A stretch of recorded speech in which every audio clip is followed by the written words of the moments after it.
is our new 10'6" board, pumped to 15 psi, so there's 7.5 left to go.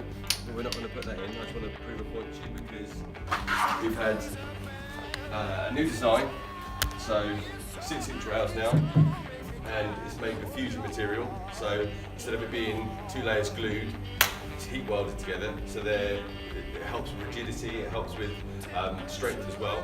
So the other thing as well is it makes it a lot lighter. Ruben said me to say lighter, but I shouldn't have said it. But it does, it makes it lighter because there's a lot less material in it.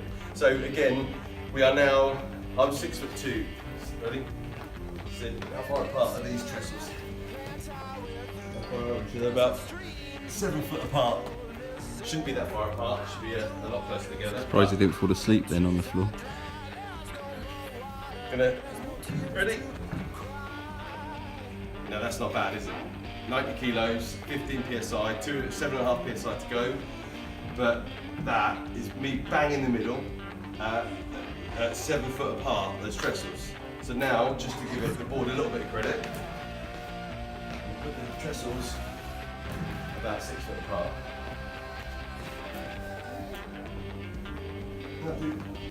Do sit up then and show you. Have a look at that. What do you reckon?